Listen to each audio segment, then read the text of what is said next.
Queridos amigos, reciban todos ustedes un cordial saludo. Nos encontramos hoy en el 6º episodio de nuestro café literario. Hemos hecho un excursus bastante diferente por una única temática. Hemos visto a Enrique Rojas, hemos estado con Edith Eger, hemos visto la semana pasada a Viktor Frankl. Y con eso, decía yo, hemos hecho un piso de psicología, de un poco de psiquiatría, pero fundamentalmente lo que quería hacer era ordenarse un poco. Libros importantes como La conquista de la voluntad de Enrique Rojas nos dan una base sólida para continuar, creo yo, y es importante poder retomarlos siempre. Son libros fundamentales. Después, con Edith Eger, hemos hecho un aterrizaje en lecturas que son fascinantes, que nos dejan mucho, que nos ayudan mucho y que también nos permiten salir de esa inercia de lectura a lo mejor en la cual algunos nos encontrábamos o se encontraban. Por eso es que es importante esa primera etapa y a continuación seguiremos con otra área temática, pero que presupone todo lo que ya hemos leído. Alguno de ustedes me podría decir: Francisco, muy interesante que tú nos presentes un psicólogo, que nos presentes psiquiatras, que nos presentes con insistencia lo que sucedió en Auschwitz, pero querido hermano, te recordamos que tú eres sacerdote, que tu misión es pastoral, que tienes que preocuparte de qué pastos reciben tus ovejas, que tú tienes una misión espiritual delante de nosotros y no solo en la psicología o no solo en la humanidad. Y por supuesto esto es así, pero recuérdense ustedes también que la espiritualidad necesita de conocernos y necesita también de saber si algo en nosotros no está bien en el área de la psicología y sanarnos, ordenarnos nuestra vida para discernir en esa vida. Hoy entraremos un poco ya en lo que es específico para mí y que es lo específico para ustedes también que están mirando los videos en este canal de la Parroquia Santos Apóstoles, y a ustedes, queridos amigos de la comunidad elariana, que también, como sabemos, tienen o tenemos un marcado sentido religioso. Entonces, hoy empezaremos a realizar lecturas espirituales, pero no propiamente tal. Ustedes saben que hay muchísimas y muchísimas obras de vidas de santos que lamentablemente son bastante aburridas porque tratan de convencernos de que aquel del cual habla ese libro es un santo, y entonces nos narran infinidad de milagros, nos narran ejemplos, nos dicen por ejemplo que a los 3 meses de nacido la guagua ya se persinaba o qué sé yo. Y eso hace un poco aburrido ese tipo de lectura porque es bastante fantaseada o con una narrativa que no es fascinante. Aburrido un poco de eso, yo también quiero presentarles ahora y la próxima semana 2 santos de los cuales todos hemos escuchado hablar y que necesitamos conocer, pero en lo que yo puedo creer, en los textos más hermosos en los cuales se habla de ellos. Hoy comenzaremos con San Ignacio de Loyola, como sabemos, fundador de los jesuitas, de la Compañía de Jesús. El texto que les presento es Solo y a pie. Es un texto realmente entretenido, es otro tipo de literatura, es otro tipo de libro, es un texto que nos ayuda porque nos presenta al santo en todo lo que él ha vivido, en absolutamente todo. Nosotros a lo mejor hemos leído la autobiografía que él escribió, El Peregrino, por supuesto aquí está muy presente. A lo mejor tenemos algún otro conocimiento de aquello que él ha dicho a través de los ejercicios espirituales. Tenemos una cultura ignaciana pobre a lo mejor, pero más o menos nos ha llegado. En este texto, Solo y a pie, que es realmente fascinante, San Ignacio se nos muestra en aquello que él ha sido. Solo y a pie es un libro escrito por José Ignacio Telechia, que es un hombre de una cultura incalculable. Se expresa esa cultura que él tiene en los escritos, un hombre que logra hacerse de un lenguaje a lo mejor para nosotros un poco lejano, pero que expresa muy bien lo que ha vivido en su época y lo que ha leído en su época San Ignacio de Loyola y todos sus compañeros.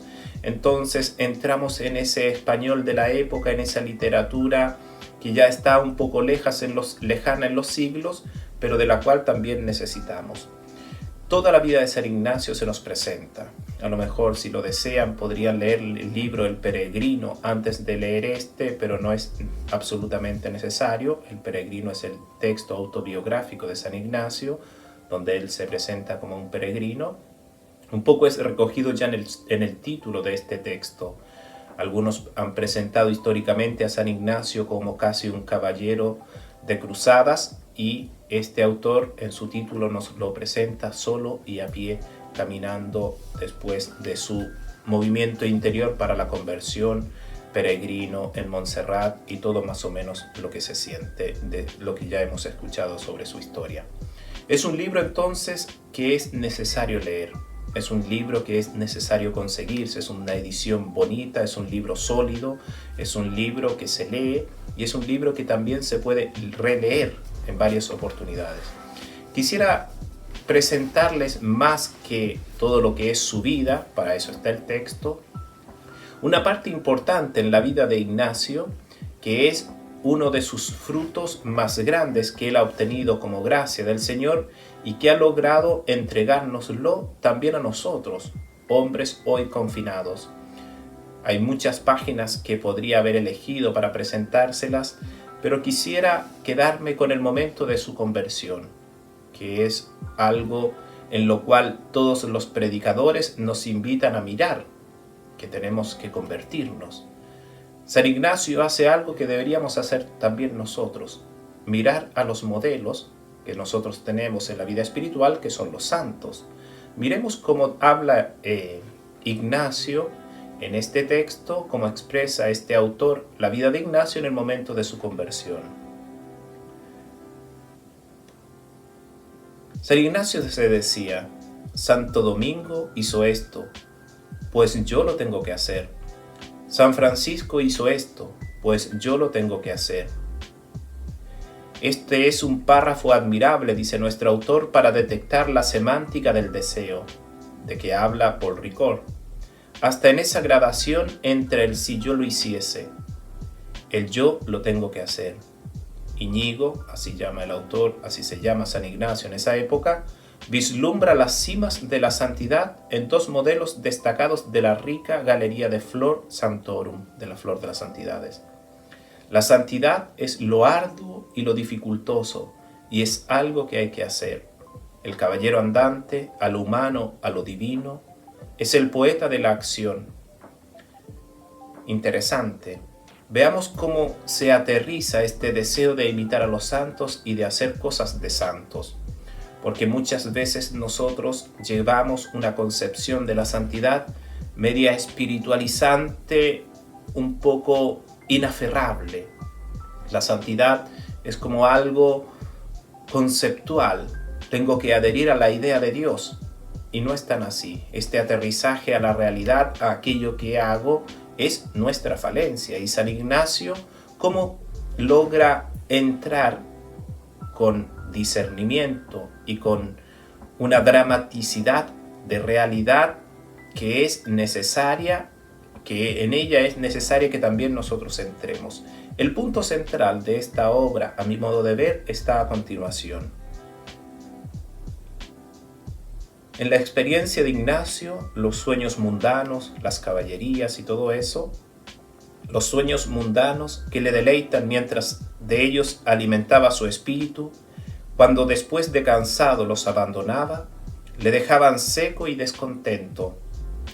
En cambio, sus toscas ensoñaciones miméticas de la santidad, con ir a Jerusalén descalzo, no comer sino hierbas, y en hacer todos los demás rigores que veía haber hecho los santos, le consolaban mientras en ello vagaba, y aún luego de olvidados, quedaba contento y alegre. La alternancia seductora de ideales seguía una alternancia en los estados de ánimo. cuya diferencia sutil no reparó Íñigo hasta que una vez se le abrieron un poco los ojos y comenzó a maravillarse en esta diversidad. Qué sugerente frase en su concisa concreción. Abrir los ojos ante el fluir de su ánimo, registrar la distinta resonancia de las antagónicas llamadas, dejarse por el sorprendente hallazgo de los ecos distintos que procedían del pozo de su ser. Esto que expresa esta página de una forma tan hermosa es lo que se llama el discernimiento de los espíritus. Cuando yo pienso en algo, por ejemplo, para Ignacio, el pensar en ser un caballero, el pensar en tener su vida, prestigio, decía que después cuando acababan esos pensamientos quedaba triste. Cuando pensaba en imitar a los santos, quedaba alegre. Este discernimiento, que es aquello que es lo que provocan en mí los pensamientos que yo tengo, si provocan alegría o provocan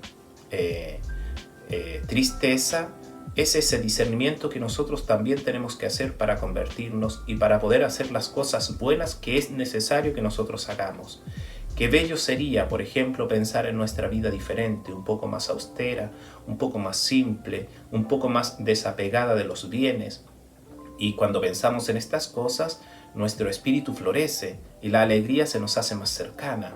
En cambio, cuando tenemos pensamientos de, por ejemplo, enojo, pero ¿por qué me hizo eso? ¿Por qué me defraudó? ¿Por qué fue así de injusto conmigo?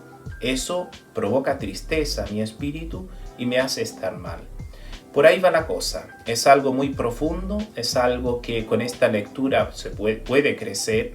Y yo les invito a ojalá entrar como necesitados a descubrir como imitadores de San Ignacio de cómo él pudo resolver aquellos enigmas grandes de su vida espiritual. Un libro realmente fascinante. Todos nosotros tenemos que ser alumnos de este profesor maravilloso de la vida espiritual. Todos nosotros tenemos que discernir sobre el porqué de nuestras tristezas, qué es lo que las provocan, y tenemos que añorar aquello que produce alegría a nuestra alma. Y como sabemos, es la fe. Con San Ignacio de Loyola los dejo el día de hoy con este libro realmente fascinante. Es un libro que necesitamos conocer. Es el maestro o uno de los maestros grandes que tenemos de la vida espiritual. La próxima semana les presentaré un libro de Ignacio Larrañaga sobre el hermano de Asís, San Francisco de Asís, y para que lo vayan consiguiendo si alguno no lo tiene.